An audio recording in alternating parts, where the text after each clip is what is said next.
En el nombre del Padre, del Hijo y del Espíritu Santo. Y cuando vio el dragón que había sido arrojado a la tierra, persiguió a la mujer que había dado a luz al hijo varón. Y se le dieron a la mujer las dos alas de la gran águila, para que volase de delante de la serpiente al desierto, a su lugar, donde es sustentada por un tiempo y tiempos, y la mitad de un tiempo. Y la serpiente arrojó de su boca tras la mujer agua como un río, para que fuese arrasada por el río. Pero la tierra ayudó a la mujer, pues la tierra abrió su boca y tragó el río que el dragón había echado de su boca.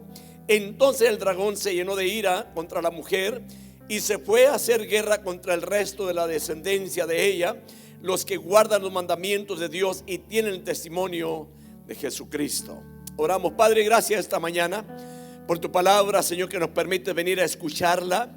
Señor, que nos permite venir a escudriñar la Biblia, Padre, y permite que en esta enseñanza, Padre, haya edificación para cada uno de aquellos que creemos en tu nombre, para aquellos, Señor, que se dieron cita para venir a este culto, Padre.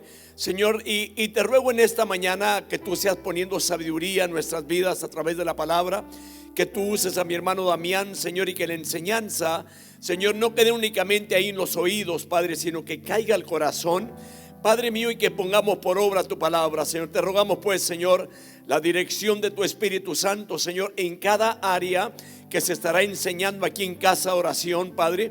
Señor, en la juventud, los adolescentes, los niños, Padre. Señor, y aquí con los adultos, Padre, en el nombre bendito de Jesús. Amén. Dios los bendiga. Le dejo el lugar a mi hermano Damián, que trae la palabra del Señor. Y le voy a decir algo, me lo goces en la palabra. Dios le bendiga. Buenos días, hermanos, ocupen su lugar, siéntense.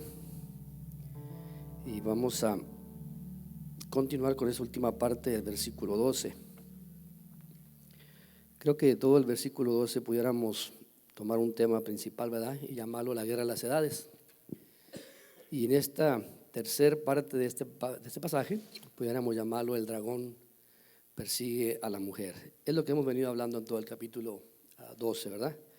Que cuando el dragón vio que fue arrojado a la tierra, versículos 7 y 9, dice que Miguel y sus ángeles pelearon la guerra. El dragón y sus ángeles emprendieron aquella guerra. No fueron lo suficientemente fuertes, no prevalecieron.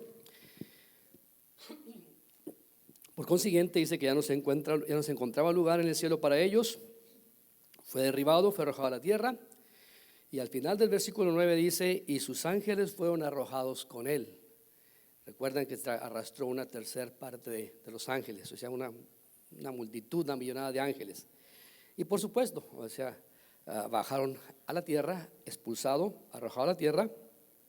Y esa expulsión tiene lugar más o menos a la mitad de la tribulación, a los 3 años y medio de la tribulación, los finales, ¿verdad? Al final de eso.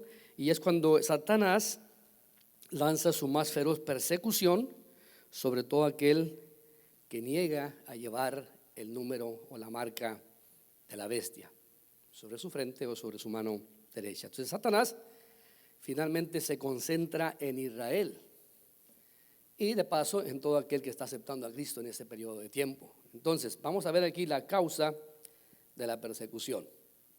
La causa, ¿por qué es que Satanás se tiende ahora sí con más furia a atacar a Israel? Mira lo que dice el versículo 4, ¿verdad? Que cuando el dragón fue arrojado a la tierra, persiguió a la mujer. Ahora, el principal objetivo de Satanás es destruir a la mujer. No a ustedes, a Israel en este caso, mujeres, ¿eh? No se refiere a la mujer literal, recuerden, la mujer aquí es Israel. Y el objetivo principal aquí de Satanás es acabar por completo con Israel. Dice el versículo 4 que el dragón se para frente a la mujer. ¿Recuerdan que lo miramos? Está a la expectativa, esperando a que aquella mujer dé a luz. ¿Para qué? Para ayudarla, para felicitarla, para devorar al hijo que está por dar a luz. Ahora, fracasó en todos sus intentos. Y de hecho, intento sobre intento sobre intento, nunca tuvo éxito Satanás para destruir al hijo. Pero es tan astuto que si no puede atacar directamente al hijo, puede atacar a la mujer puede atacar al hijo a través de la mujer. ¿Sí? Si no puede destruir al hijo directamente, entonces puede estar atacando, puede estar dañando, puede estar en su terquedad para seguir enfadando o seguir dañando al hijo a través de atacar, en este caso, a Israel. Porque su punto, su objetivo principal es que deshacer la simiente de Israel, de la mujer. Entonces, lo más interesante que hay aquí, que notar aquí algo muy importante, es que el versículo 13, lo que leemos aquí, cumple la profecía o lo que Jesús profetizó en el capítulo 24 de Mateo. ¿Sí? Miren, cuando leemos el capítulo 24 de Mateo, es un capítulo muy interesante y muy importante, pero tenemos que entender ese capítulo 24, ¿ok? Porque mucha gente, de hecho, usa el versículo 13 para decir, más el que persevera hasta el fin, ese será salvo, ¿verdad? Jesús está hablando en el periodo de la tribulación. Le dicen al Señor, Señor, ¿cómo y cuándo serán estos días? Los discípulos. Entonces, el Señor comienza a hablarles de lo que va a acontecer aquellos días. Llega el versículo 13 y dice, mas el que persevera hasta el fin, en esos días será salvo, no en estos días de nosotros. Pero comenzando en el versículo 15, el Señor dice algo muy importante y dice ahí, por tanto, cuando vean la abominación de la desolación, de que se habló por medio del profeta Daniel, colocada en el lugar santo, el que lea, que entienda. Versículo 16. Entonces los que estén en Judea huyan a los montes. Si están entendiendo ahí, ¿para quién es este pasaje ahí? Especialmente para Israel.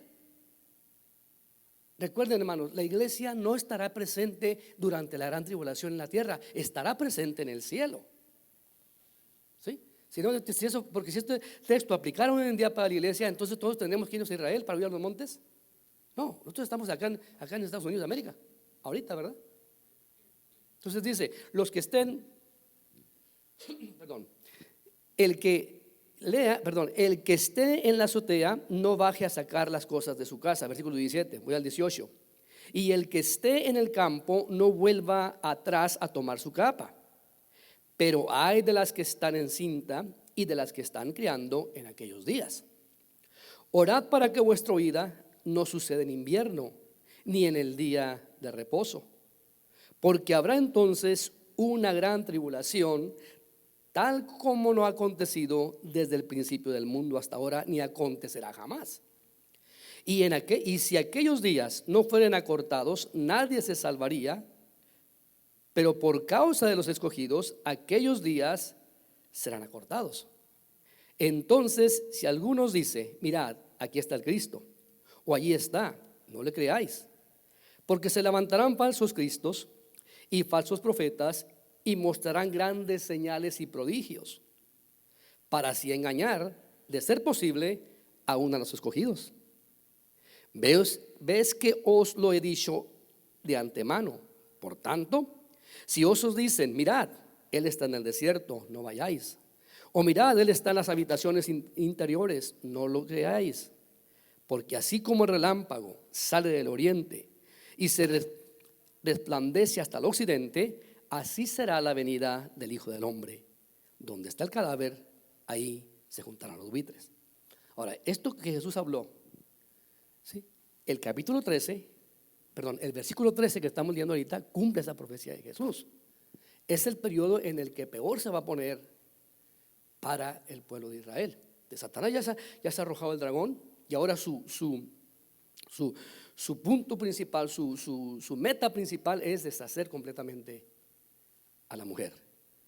¿Por qué? Porque a raíz de que ha sido expulsado del cielo, en medio de esa tribulación, entonces Satanás arrematará con ira, y vaya, con ira incontrolada, hermano, contra la descendencia de lo que es la mujer. O sea, perseguirá a la mujer, a Israel, al fin de destruirla, y así evitar que se cumpla el pacto abrámico que el Señor le dio a Abraham desde el capítulo 12 de Génesis hasta el capítulo 21 de Génesis. Usted va a encontrar esa historia preciosa ahí. Por eso es importante entender que el pacto abrámico, porque entendiendo el pacto abrámico vamos a entender todo el panorama bíblico. ¿Por qué es que todo eso se desata o se lleva a cabo o se está llevando a cabo a como está escrito aquí la palabra final, de acuerdo a lo que Dios le dice a Abraham? En ti, en tu descendencia, a través de tus lomos, vendrá uno que bendecirá a todas las naciones de la tierra.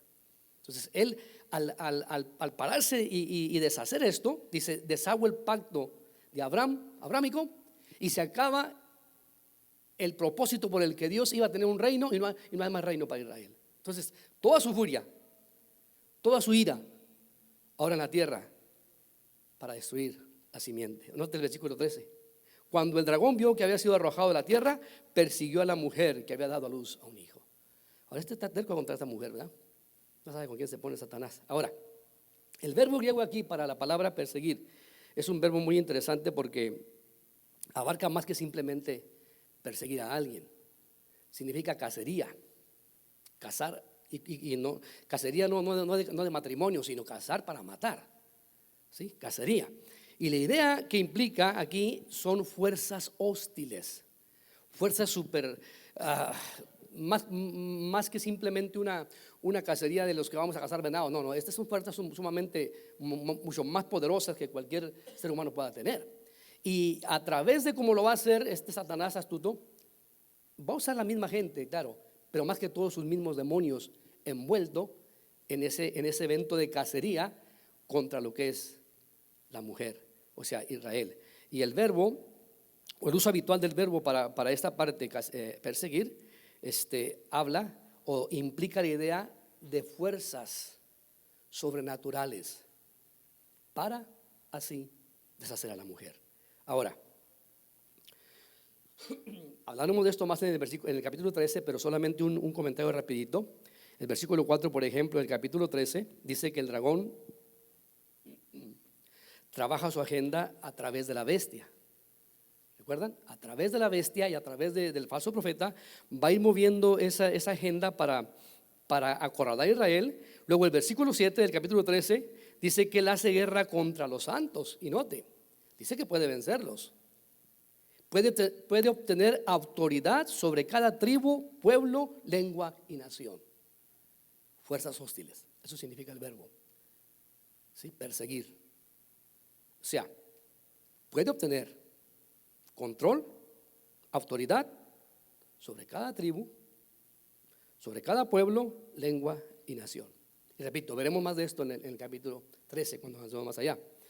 Hay otro pasaje en Marcos capítulo 13, versículo 14 al 23, que también habla del mismo evento, de lo que está pasando aquí y lo que está pasando en Mateo, en lo que escribe en Mateo capítulo 24. O sea, pero no vamos a ir allá, simplemente para otra parte donde más se encuentra en la idea. Recuerde, cuando buscamos un comentario bíblico, hermano, el mejor comentario bíblico es la misma Biblia.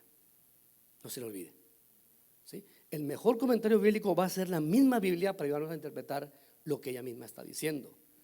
Ya cuando vamos a un comentario de alguien más, entonces ya nos está dando su idea. Pero cuando vamos a la misma Biblia, nos va a dar lo que exactamente Dios habló tocante a esa parte o a ese párrafo en la Biblia. Hay otro pasaje en Lucas capítulo 21. Y en este capítulo 21, versículo 20 al versículo 24, es un pasaje que algunos confunden y creen que es lo mismo que está hablando en Marcos y en Mateo, tocante al versículo 13 nuevamente, ¿okay? Pero esto no refiere a lo mismo, porque Lucas está hablando o se refiere más bien a la destrucción de Jerusalén en el año 70 después de Cristo. ¿Okay? En el año 70 después de Cristo fue una masacre tan cruel que hizo Tito, ¿verdad? Cuando llegó y destruyó el templo y todo aquello, y se hizo una matanza tremenda que hubo para los judíos. Dice que murieron alrededor de 1.1 judíos murieron en esa ocasión. Entonces mucha gente confunde eso y dice, eso ya pasó, ya. No. Eso simplemente es una foto, un cuadro pequeño de lo que será al final de la tribulación. Va a ser aún peor todo eso. Entonces ese proceso es lo que pasa ahí, la destrucción de Jerusalén. Ahora, note usted eso. 1.100.000 judíos mueren, y en ese tiempo no había las armas que tenemos hoy en día. Simplemente armas manuales, quizás espadas, cuchillos, otras cosas por el estilo, flechas, ¿verdad? Y y mueren 1.1 millones. O sea, es una masacre sumamente horrible lo que sucedió ahí. En el tiempo que estamos hablando aquí, para el fin de la tribulación, será un peor asunto. Satanás viene con toda su ira. Ahora, creo que esta persecución satánica, mejor dicho, ¿verdad? Habrá personas que en este evento, en este tiempo, van a ayudar a Israel. Mire Mateo 25, por ejemplo. O sea, en este tiempo en que Israel va a ir a los montes, va a ir al desierto, no va a quedarse en Jerusalén, habrá personas que van a ayudar a Israel. ¿Por qué dice eso, hermano? Bueno, Mateo capítulo 25, versículo 31 al 40, hay algo también interesante. Igual leerlo, porque si ustedes no mandan nota, no lo van a leer, hermano. Y así lo voy a leer aquí y ustedes van a escucharlo, ¿sí? Ahora, se trata de hablar la palabra, no se trata de hablar lo que yo pienso. Entonces, por eso estoy dando estas citas y voy a leerlas. Dice así: pero cuando el Hijo del Hombre venga en su gloria y todos los ángeles con él, entonces se sentará en el trono de su gloria y serán reunidas delante de él todas las naciones y separará a unos de otros, como el pastor separa las ovejas de los cabritos. Está hablando aquí de como un juicio, ¿verdad? Versículo 33: y pondrá las ovejas a su derecha y los cabritos a su izquierda. Entonces el rey dirá a los de su derecha: venid, benditos de mi Padre, heredad el reino preparado para vosotros desde la fundación del mundo. Porque tuve hambre y me disteis de comer. Tuve sed y me diste de beber. Fui forastero y me recibisteis. Estaba desnudo y me vestisteis. Enfermo y me visitasteis. En la cárcel y viniste a mí. Entonces los justos responderán diciendo: Señor, ¿cuándo te vimos hambriento y te dimos de comer, o sediento y te dimos de beber? Versículo 28: ¿y cuándo te vimos como forastero y te recibimos, o desnudo y te vestimos? ¿Y cuándo te vimos enfermo o en la cárcel y venimos a ti? Respondiendo el rey les dirá: en verdad os digo que en cuanto lo hiciste a uno de estos hermanos míos, aún a los más pequeños, a mí lo hiciste. Y este periodo, esta parte está hablando precisamente en ese proceso, en ese periodo de la tribulación. ¿Sí? Ahora, es importante notar esto porque muchos de nosotros vamos al hospital porque dijimos: vamos al hospital, hermano, para que el Señor nos diga: tuve hambre y me diste de comer. No está hablando de ustedes, está hablando del periodo de este proceso de la tribulación. Ahora, por eso no digo que no vaya, no, siga visitando enfermos, siga orando por ellos, siga visitando hospitales. Ese es parte de nuestro trabajo, ¿verdad? Pero en esto está hablando precisamente de ese tiempo en el que habrá gente que aún estará apoyando y ayudando a Israel. ¿Sí? Entonces habrá algo de ayuda, pero eso no es todo, note algo más todavía ahí. Dice el versículo 14, ¿verdad? Que tenemos aquí en el capítulo 13 de Apocalipsis. No solamente habrá ayuda de parte de gente, sino que Dios mismo vendrá para ayudar a Israel. Note el versículo 14: y se le dieron a la mujer 2 alas de la gran águila, a fin de que volara de la presencia de la serpiente al desierto, a su lugar, donde fue sustentada por un tiempo, tiempos y la mitad de un tiempo. Y lo hemos venido aclarando desde Daniel, ¿verdad? ¿Qué es lo que significa un tiempo, tiempos y la mitad de un tiempo? Un tiempo, 1 año; 2 tiempos, 2 años; otro tiempo, 3 años; y la mitad de un tiempo, 3 años y medio, ¿verdad? Entonces dice que le dio las alas de la gran águila y llevó a la mujer para huir de la serpiente a su lugar, o a un lugar especial que Dios tiene para ella, y allí será sustentada por 3 años y medio. Por eso digo que este acontecimiento empieza de los 3 años y medio en adelante, los últimos 3 años y medio de lo que es la tribulación. Ahora, tengo un poco ronco, disculpen, hermanos, estuve trabajando entre la nieve y me afectó un poco. Ahora, en este lenguaje figurado, note, lenguaje figurado, ¿ok? No espere ver usted un águila con alas grandes ir a levantar a Israel de allá con águilas o con las garras y sacar uno por uno, ¿verdad? Es un lenguaje figurado, tengamos eso en mente, ¿ok? No vaya usted a pensar: pues qué aguilonón va a ser ese, ¿verdad? Bueno, pero tiene la idea, o sea, de rescatar, ¿verdad? La idea de sacar a Israel de ahí para escapar de la serpiente o el dragón, como usted lo quiera mencionar aquí, Satanás. Y aquí, este versículo 14 nos muestra la protección que Dios tiene para la mujer, en este caso Israel. Acuérdense, cuando estamos hablando aquí de la mujer, estamos hablando específicamente de Israel, ¿ok? No quiero que se me vaya a confundir. Israel. O sea, las imágenes que tenemos aquí, ¿de dónde sacaron? ¿De dónde vienen?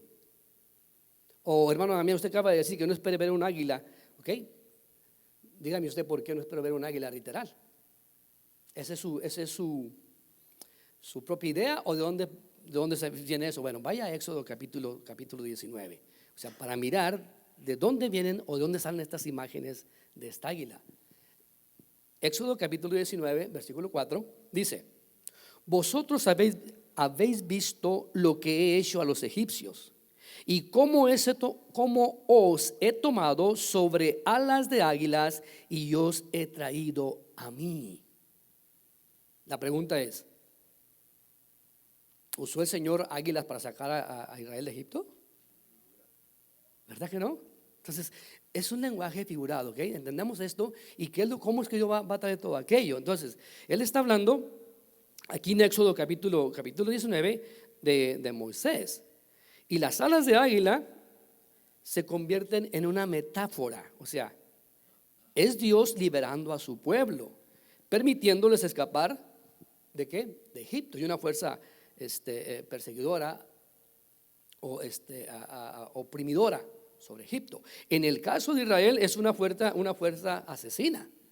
Acuérdense, perseguir, cazar, hostilidad, muerte. Entonces ese Señor, el mismo Señor que saca a Israel de aquella amenaza que tiene la mujer sobre él. Ahora, ustedes recuerdan toda la fuerza de los egipcios cuando venían tras Israel, ¿verdad? Llegan al Mar Muerto, y no voy a contar la historia, pues es otra historia muy, muy distinta de lo que estamos hablando, pero solamente el entender la metáfora que usa aquí tocante al águila, en el sentido figurado, a las alas de águila, de cómo el Señor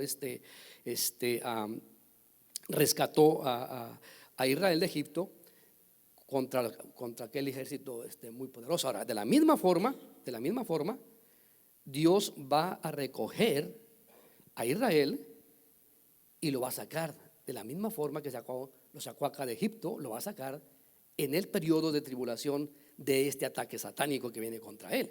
Entonces, cuando hablamos de las alas de águilas, usted va a la escritura y va a mirar que está hablando de fuerza, de poder, de velocidad, de algo muy, o sea, usted mira las águilas y dentro del reino animal, el águila es considerada como la reina de las aves. Ninguna ave vuela tan alto como vuela el águila. Ninguna ave vuela tan veloz como vuela el águila. Y ninguna de las aves tiene tanta fuerza como la tiene el águila. Dice que si un águila lo agarra usted de su mano, lo agarra de cualquier dedo o su canilla se la puede quebrar con la misma fuerza que tiene el águila. Entonces, cuando hablamos de eso, está hablando de esa fuerza, de ese poder. Y luego la visión que tiene el águila, que a metros altísimos de distancia, ella puede percibir y mirar la presa. Y la velocidad con la que se lanza para tapar aquello. Entonces, cuando habla aquí de águila, no es del sentido figurado, ¿sí? Lo que está hablando de poder, de fuerza, de velocidad, que nadie puede detener aquello. Y con la velocidad que va a tomar aquello, la fuerza con la que él puede tomar y defender a su pueblo. Eso está hablando aquí en esta cosa aquí. Por eso digo, no pensemos en mirar un águila literal que viene a levantar en su vuelo a Israel. Otro pasaje del Antiguo Testamento, para esto que estoy hablando aquí, lo vamos a encontrar en Deuteronomio capítulo 32. Ahora recuerde, mencioné antes, la Biblia es el mejor comentario de la misma Biblia. Y lo vamos a encontrar en los mismos pasajes que están dentro de la Biblia. Entonces, Deuteronomio capítulo 32, versículo 9 al 11, vamos a encontrar otro pasaje que también podemos sacar un buen comentario tocante a esto. Mira lo que dice, comenzando el versículo 9. Pues la porción del Señor es su pueblo, Jacob es la parte de su heredad, o sea, Israel. Lo encontró en tierra desierta, en la horrenda soledad de un desierto, lo rodeó, cuidó de él, lo guardó como a la niña de sus ojos, como un águila que despierta su nidada, que revoltea sobre sus polluelos, extendió sus alas y los tomó y los llevó sobre su plumaje. ¿Nota? El lenguaje figurado. ¿Cómo Dios va a sacar a Israel? De la misma forma que lo sacó antes.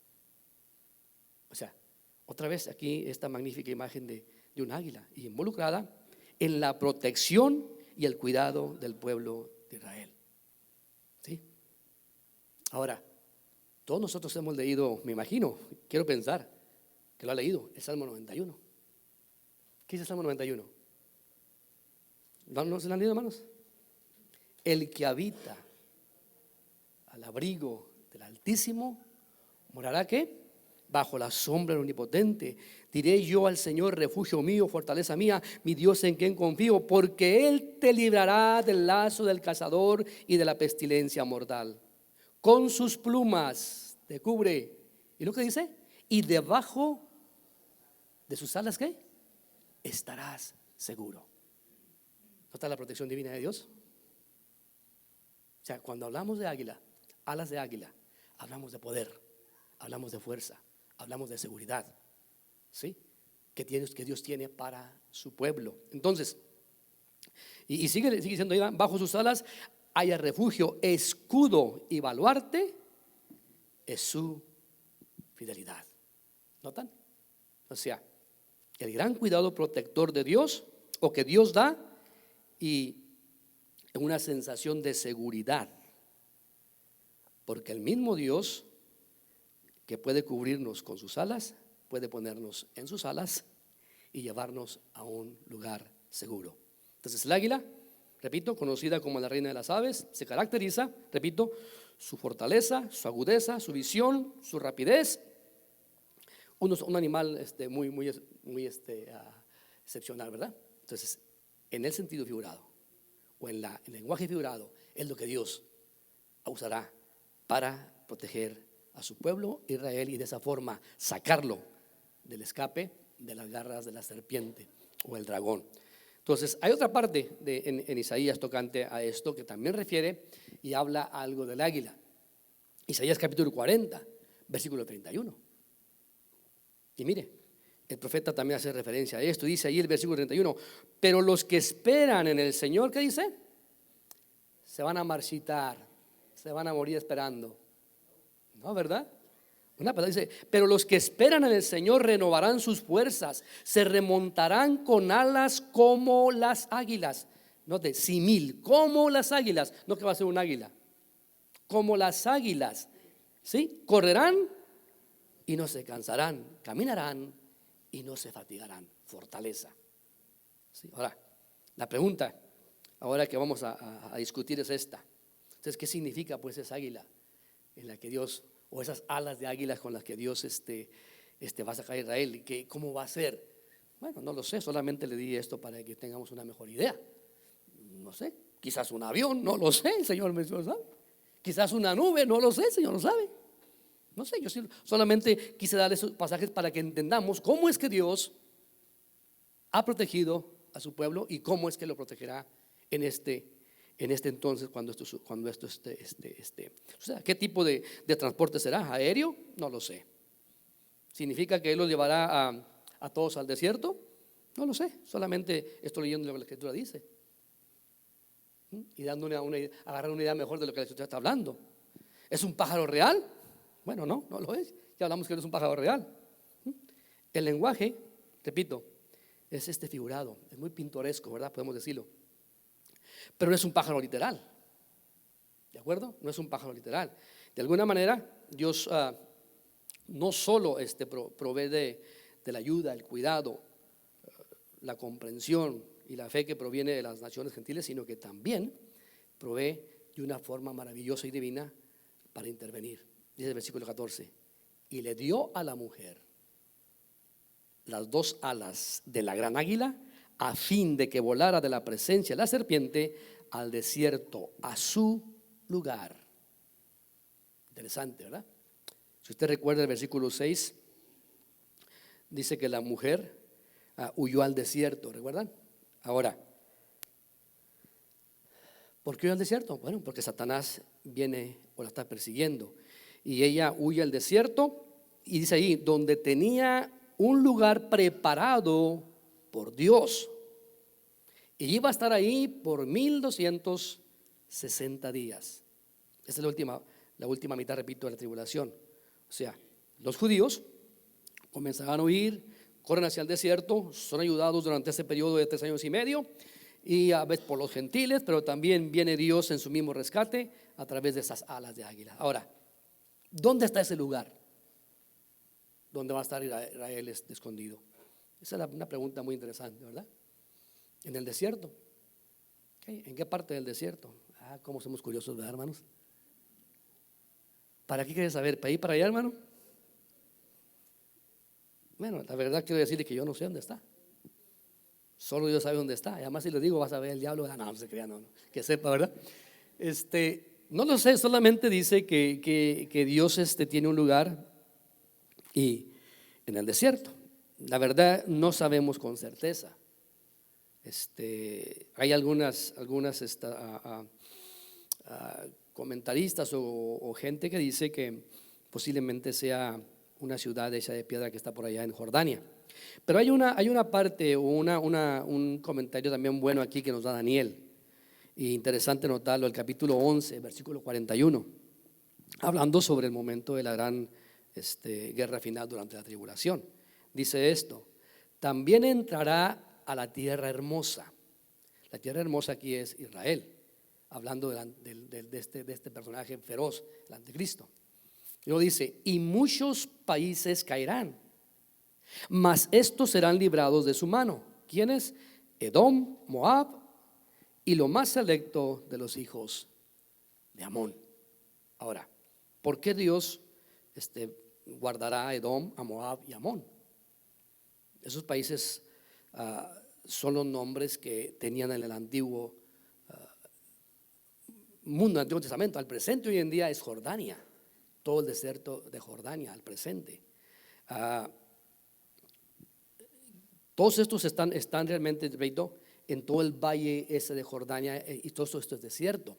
Entonces dice aquí Daniel que mientras invade o entra a la ciudad hermosa o a la tierra hermosa, que es esta Jerusalén, va a guardar Dios a estos países o a esta parte del desierto, que es donde posiblemente tenga Dios preparado para Israel. ¿De qué otra forma podía guardarlos? Si hasta el momento, y esto es interesante, esto a mí me intriga esto porque hasta el presente son enemigos de Israel, toda esta parte de la frontera ahí, aguerridos. De hecho tenemos a Irán. Irán no solamente es enemigo de Estados Unidos, es enemigo de Israel por todas las generaciones, ha estado en contra de Israel. Y de hecho su lema y su punto principal es deshacer del mapa a Israel. Y toda esa parte de ahí donde están los árabes, también enemigos de Israel. Y es donde se encuentran precisamente estos nombres de estos países o de estos lugares que están en esa parte de ese desierto. Y Daniel dice aquí que va a guardar a estos durante este periodo de tiempo. ¿Por qué? ¿Será que ahí es donde Dios va a meter a Israel durante ese tiempo? Posiblemente. Hermano, pero todos esos son musulmanes. Bueno, podría ser que estos en ese tiempo despierten también. También son hijos de Abraham. Y puede ser que en ese tiempo despierten y reconozcan quién es realmente el Mesías. Y haya protección en ellos para Israel, porque también han reconocido quién es Jesucristo. Solamente un comentario, podría ser. Bueno, podría ser nuevamente, repito, ese lugar en el que Dios se usará para protegerlos, quizás. Pero hay otro de los comentaristas o de las cosas que miramos es la ciudad de Petra, ¿verdad? Pero todo eso es especulación. Puede ser Petra. ¿Qué es Petra? La ciudad que está en Jordania, hecha en la pura roca, que de hecho para entrar ahí tiene que entrar una sola persona a la vez y puede ser guardada por un solo soldado, porque no hay forma de entrar más que uno a la vez. ¿Pudiera ser Petra? Pudiera ser Petra. De hecho leí, ¿verdad?, que muchas personas que van a visitar esa parte del desierto de la tierra o del Medio Oriente van a Petra, a esa ciudad, como turismo, y dejan Biblias por ahí escondidas entre las peñas, que para cuando Israel llegue ahí tengan que leer. Bueno, me parece muy exagerado, ¿verdad? La verdad es que Dios tiene ese lugar, sea Petra, sea estos desiertos que están al lado de Jordania. Lo cierto es que Dios tiene un lugar preparado y ahí estará Israel guardado por la protección de Dios, no solamente humana, sino la protección divina va a estar sobre Israel. Entre las rocas, posiblemente, entre el desierto, bueno, Dios sabe dónde. Lo cierto es que Dios tiene un lugar preparado ya para ellos. Ahora, la pregunta es, ¿no sabrá Satanás dónde se encuentran? La respuesta es sí. Bueno, ¿y acaso no puede mandar un helicóptero con todos esos demonios y con toda la gente que tiene? Sí puede mandarlo. Entonces, ¿cómo? ¿Cómo dice usted pues que va a ser protegida? Puede mandar lo que le dé su regalada gana, no va a poder llegar a ellos, porque Dios será su protector. Y eso es lo frustrante para el Satanás, que sabe dónde están, pero que no puede llegar a ellos. O sea, note la magnífica protección que tenemos de parte de Dios. Él sabrá dónde se encuentra, sabrá dónde están, puede conseguir helicópteros, sí, puede hacer que el anticristo envíe sus tropas ahí también, pero eso es lo interesante, no podrán hacer absolutamente nada. Cerito. ¿Por qué? Porque el lugar que Dios tiene para Israel está protegido por el mismo Dios de Israel, el que lo hizo, el que lo formó. Entonces no podrán llegar a él. Versículo 14 dice: donde fue sustentada por tiempos y la mitad de un tiempo. Y esto nos lleva al versículo 15. Ahora este aquí me intriga de verdad, porque 3 años y medio y el muro diablo enojadísimo y no podrá llegar a cumplir lo que él desea. Porque por mucho poder que quiera tener, jamás iguala al poder de su creador. Y ese es nuestro Dios, hermano. Entonces el objetivo de la persecución, vamos a verlo. La destrucción de Israel, ¿verdad? Versículo 15 y 16. Y la serpiente arrojó de su boca tras la mujer agua como un río, para hacer que fuera arrastrada por la corriente. Pero la tierra ayudó a la mujer, y la tierra abrió su boca y tragó el río que el dragón había arrojado de su boca. Interesante. O sea, aparentemente Satanás está tan frustrado en su intento de no poder llegar a esa gran multitud de elegidos que están en el lugar que Dios tiene para ellos. No puede llegar a ellos, pero intenta algo más Satanás. Ahora, yo no sé si a lo mejor Miguel va a estar por allá alrededor, ¿verdad? Cuidando a Israel. Posiblemente, no lo sé. Quiero pensar nomás un pensamiento vago. Si va a ser Miguel, que va a estar por ahí alrededor con sus ángeles y sus anfitriones, ¿verdad? Para defender ese evento de que Satanás no llegue hasta donde está ahí Israel. Entonces, Satanás tiene que operar ahora a través de una táctica de mucho alcance, por decir así. Miren lo que dice el texto. Y la serpiente arrojó de su boca tras la mujer agua, y note la siguiente palabra, como un río, ¿sí? Para hacer que fuera arrastrada por la corriente. Ahora, esas imágenes son bastante interesantes, ¿no le parece? Muy interesantes. Y eso pone de manifiesto que Satanás, pues sí, tiene capacidades sobrenaturales, no vamos a dudar eso. Pero nota lo que dice el texto, la serpiente. Y dijimos que la serpiente o el dragón no es algo literal. Es un lenguaje figurado. Es una metáfora, es algo que ilustra la maldad de aquel demonio. Pero no es algo literal ahí, aquella serpiente. Entonces el texto dice: la serpiente arrojó de su boca agua como un río. Algo similar, como un río, ¿sí? Por ejemplo, hay un pasaje en Jeremías capítulo 46, versículo 8, que también nos va a dar un punto de referencia a esto. Por eso, nuevamente, hermanos, recuerde, la Biblia, su mejor comentario, ¿ok? Vamos a Jeremías capítulo 46, versículo 8. Y dice así: Egipto sube como el Nilo. ¿Qué quiere decir eso? Sube como el Nilo, cuyas aguas se agitan como ríos, pero él ha dicho: subiré y cubriré esa tierra, ciertamente destruiré la ciudad y sus habitantes. Ahora, ellos sabían que el Nilo subía una vez al año, ¿verdad? Es cuando salía el Nilo con mucha agua. Ellos también sabían que si el Nilo llegaba a desbordarse, podría ahogar toda aquella gente que estaba alrededor del Nilo, ¿cierto? Eso era conocido por todos ellos allá. ¿Sí? Pero lo que está hablando aquí es algo más interesante que simplemente agua que va a ahogar a aquella gente, o que va a arrastrar, o que quiere que arrastre a Israel. Note otro pasaje en Jeremías 47, versículo 2. Y dice ahí: así dice el Señor: he aquí suben aguas del norte y se convierten en torrente desbordante, que inunda la tierra y su plenitud, y la ciudad y los que en ella habitan. Clamarán los hombres y gemirá todo habitante de la tierra. Ahora, en otras palabras, está hablando aquí de juicio. El juicio ha llegado, el desastre ha llegado como una inundación. Y esa es la imagen del lenguaje que nos está dando aquí también en Apocalipsis. Y esto podría ser muy probablemente que se refiera a un tipo de ejército, multitud de ejército, ¿sí? Que se levanta o que prepara para arrastrar a Israel, para ser tragado por aquel ejército. Otro pasaje también, otro comentario nuevamente, Daniel capítulo 11.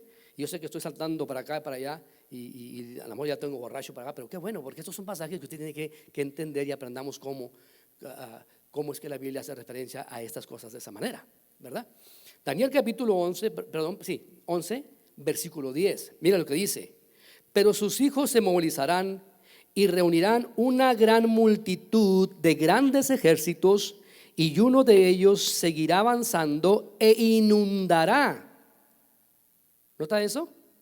Y pasará adelante para hacer guerra de nuevo hasta la misma fortaleza. O sea, habla de un ejército que se desborda de destrucción, que inunda la tierra. ¿Sí? Entonces no estaremos ver aquí agua literal. ¿Está conmigo? Hermano, ¿por qué dice eso? Por esta razón. Si el dragón es figurativo, la serpiente es figurativa, entonces, ¿por qué no podría ser figurativo también la boca del dragón? Y por lo tanto, si la boca es figurativa, es posible que el río también sea figurativo. ¿Está conmigo? Eso es posible. O sea, una gran fuerza como una inundación atacando al pueblo de Dios en el lugar donde están siendo protegidos. Versículo 15. Dice que van tras la mujer y quiere que sea arrastrada por inundación. O sea, literalmente quiere que se ahogue. Eso es lo que significa la palabra que se sumerja en una inundación de colación de quizás un gran ejército y sea arrastrado por ellos. Quieren que sea completamente destruida la mujer. Sea completamente destruida. Y ese es el objetivo de Satanás. Pero mire el Salmo 124, verso 1 al 4, son versos. Y mire qué interesante, dice: si el Señor no hubiera estado a nuestro favor, diga ahora Israel, si el Señor no hubiera estado a nuestro favor cuando los hombres se levantaron contra nosotros, vivos nos habrían tragado. Entonces, cuando su ira se encendió contra nosotros, entonces las aguas nos hubieran anegado. Un torrente hubiera pasado sobre nuestra alma. Hubieran pasado entonces sobre nuestras almas las aguas impetuosas. ¿Está hablando de aguas literales? No, está hablando de un ejército que pudiera haberlos tragado, o sea, arropado y deshacerlos. Bueno, la misma imagen, ¿verdad? La tenemos aquí en Apocalipsis. O sea, una imagen de la fuerza del enemigo como una especie de inundación ahogadora que querrá destruir, repito, todo lo que está a su alcance en cuanto a Israel. Y lo que nos dice es que el dragón o la serpiente o el diablo, para que mejor entendamos, frustrado, reunirá sus fuerzas de hombres, de demonios, de lo que él quiera,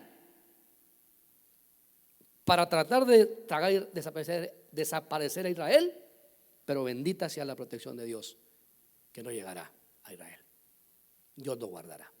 Versículo 17, y vamos ahorita a terminar ya. Perdón, vamos ahí. Dice, y la tierra ayudó a la mujer. Qué interesante eso, ¿eh? Pero la tierra ayudó a la mujer, y la tierra abrió su boca y tragó el río que el dragón había arrojado de su boca. ¿Qué es esto? ¿Se va a abrir un hoyo en el cielo y nos va a tragar? Perdón, ¿en la tierra? ¿En la tierra? No, tampoco estoy seguro de qué es esto, excepto que es el final del ejército que Satanás va a enviar contra aquellos, y su anfitrión los va a tragar. Algo va a hacer Dios con ellos. Pero hay algo interesante nuevamente. En Éxodo capítulo 15, versículo 12, en el cántico de Moisés, nos da una interpretación o un comentario muy breve, pero muy bueno tocante a esto. ¿Qué dice Éxodo capítulo 15, versículo 12 y 13? Mire, extendiste tu diestra, los tragó la tierra. En tu misericordia has guiado al pueblo que has redimido, con tu poder los has guiado a tu santa morada. ¿Cuándo es cuando Moisés entona ese cántico? ¿Recuerdan qué sucedió allá? Acaba de cruzar el Mar Rojo. Después de venir el ejército tras ellos, ¿qué hizo el mar? Se tragó todo el ejército egipcio. Bueno, se ahogaron en el agua, ¿verdad? Otro pasaje también interesante, capítulo 16 de Números, versículo 28, y quizás este sea el paralelo más cercano que podemos encontrar a esto. Números capítulo 16, versículo 28 a 32. Y habla aquí de unos hombres allá que se rebelaron también contra Moisés. Se trata de Coré, se trata de Datán y Abiraim, o Abiraam, ¿verdad? Algo así, el nombre de Abiram. ¿Y qué pasó con estos? Estos hombres fueron muy malvados. Y mire el versículo 28 del capítulo 16 de Números. Dice, y Moisés dijo, en esto conoceréis que el Señor me ha enviado para hacer todas estas obras, y que no es iniciativa mía. Si estos mueren como mueren todos los hombres, o si sufren la suerte de todos los hombres, entonces el Señor no me envió. Pero si el Señor hace algo interesante, el Señor hace algo enteramente nuevo, y la tierra abre su boca y los traga con todo lo que les pertenece, y descienden vivos al Seol, entonces sabréis que estos hombres han menospreciado al Señor. Y aconteció que cuando terminó de hablar todas estas palabras, la tierra debajo de ellos se partió, y la tierra abrió su boca y se los tragó a ellos y a sus casas y a todos los hombres de Coré con todos sus bienes. Ahora, si usted lee la historia de lo que sucedió ahí, va a entender en el Números capítulo 16. Aquí dice que la tierra ayudó a la mujer, abrió su boca y tragó toda aquella agua que la gran serpiente había enviado contra Israel. Ahora yo no sé qué va a suceder ahí, si va a hacerse algo similar. Podría describirse una situación igual, en lo que la tierra abre su boca y traga todo esto instantáneamente. Todos estos hombres podrían encajar muy bien de esa manera. Ahora, después de todo, quizás un terremoto. Hemos estado hablando de terremotos sobre terremotos sobre terremotos. Acontece, abre la tierra y se traga aquellos. Pudiera ser, ¿verdad? Lo cierto es que el Señor tiene algo también preparado para ellos. Ahora, llegamos al final, versículo 17, y termino con esto. El dragón se enfurece con la mujer, y note. Entonces el dragón se enfureció contra la mujer y salió para hacer guerra contra el resto de la descendencia de ella, los que guardan los mandamientos de Dios y tienen el testimonio de Jesús. Note, una vez que ve que no puede llegar a ella, se traga todo su ejército que manda, toda su tropa, o lo que usted entienda que manda contra ellos, la tierra se lo traga. Se endiabla más diablo de lo que es. Entonces empieza a atacar, dice ahí, a toda su descendencia, a los que guardan los mandamientos de Dios y tienen el testimonio. La pregunta es, ¿quiénes son estos? ¿Quiénes son estos? Porque si todo Israel está guardado ahí, entonces ¿quiénes son estos otros? ¿Pudieran ser los 144,000? ¿Qué cree usted? Acuérdense que estos tienen un sello especial y están por todas partes predicando. 12,000 de cada tribu de Israel. Pudieran ser estos. Pudieran ser también todos aquellos que se están convirtiendo durante todo este periodo de tiempo. Puedan ser todas esas naciones, esos de Edom que vimos aquí, esas naciones que están alrededor de la Jordania, que han protegido. Puede ser que ahora esté volteándose contra todos esos, ya que no puede llegar a Israel. Puede voltearse contra todos ellos. Lo cierto es que a los 144,000 tampoco podrá tocarlos, porque tienen un sello especial de parte de Dios. Entonces vemos al diablo aquí más endemoniado que el mismo, hermano, y no puede tocar al pueblo de Dios. Esto es interesante, esto es maravilloso. O sea, Dios tiene una protección sobre su pueblo, y no importa cuánto el diablo brinque y salte y se enoje, no podrá llegar al pueblo de Dios, porque las alas del Dios Todopoderoso, el plumaje de nuestro Dios, está sobre su pueblo. Y esto es muy interesante. Los que guardan los mandamientos de Dios y se aferran al testimonio de Jesús. Note, ¿a quién va a atacar? Y el testimonio de Jesús, ¿sabe qué significa aquí? La palabra de Cristo, la verdad revelada de la Escritura. Cualquiera que obedece a Dios se adhiere a sus Escrituras y las guarda, y se guarda en ellos. Ahí cerramos, hermano, el capítulo 12, y seguiremos la semana que entra con el capítulo 13. Entonces, baje su rostro, vamos a orar y pasamos a este lugar a quien corresponde. Padre, nuevamente damos gracias esta mañana por este bonito privilegio, Señor, esta gran oportunidad que nos has dado esta mañana de Señor, volver a tu palabra, y al analizarla, Señor, podemos ver cuán grande es tu protección para tu pueblo. Nos sentimos contentos, Señor, de tener esa protección sobre nuestra vida. Gracias por ser un Dios como tú lo eres, único, verdadero, responsable, Señor, de sus hijos, de su pueblo. Te amamos, Señor. Recibe la gloria tú en todo lo que nosotros hacemos. Es única y exclusivamente, Padre amado, para honrarte a ti por todo lo que tú haces por nosotros. En Cristo Jesús oramos. Amén.